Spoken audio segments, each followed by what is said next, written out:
Hello बच्चों, और question is here the base paired structure of DNA implies that is. देखिए, जो हमारे पास में डीएनए है, ये हमारे पास में टू पॉलीन्यूक्लियोटाइड चेन्स का बना हुआ मॉलिक्यूल है। एक चेन जो हमारे पास में 5:3 कहलाती है, दूसरी चेन 3:5 मैनर्स के अंदर क्या होती है, एसोसिएटेड होती है। ये फिफ्थ एंड हमारा क्या रिप्रेजेंट करता है, यहाँ पर हमारा फॉस्फेट ग्रुप होता है।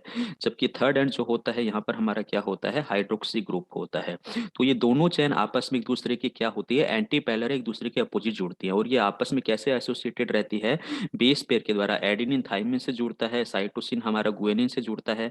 ये अपने आप में रिप्रेजेंट करता है बेस पेयर को। और ये जो बेस पेयर होते हैं, आपस में इनकी पेयरिंग हाइड्रोजन बॉन्ड से होती है।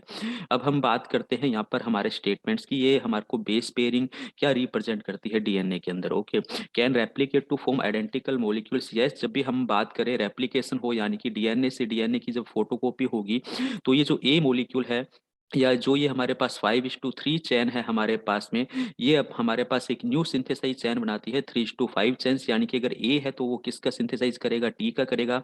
सी है तो वो जी का सिंथेसाइज करेगा। इसी तरह से हम बात करें, ये 3:5 चैन है, ये हमारे पास में 5:3 डायरेक्शन के अंदर नई चैन बनाएगी। यहाँ पर अगर हमारे पास में टी है तो वो ए का सिंथेसिस करेगा।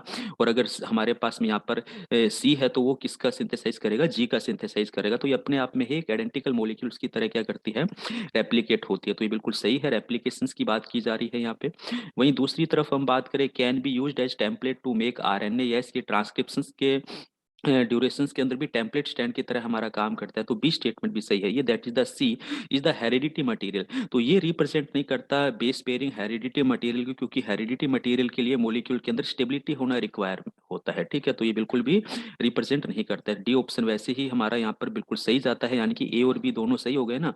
तो डी ऑप्शन बिल्कुल करेक्ट आंसर जाता है। तो ऑप्शन डी हमारे पास में यहाँ पे राइट आंसर है। Thank you.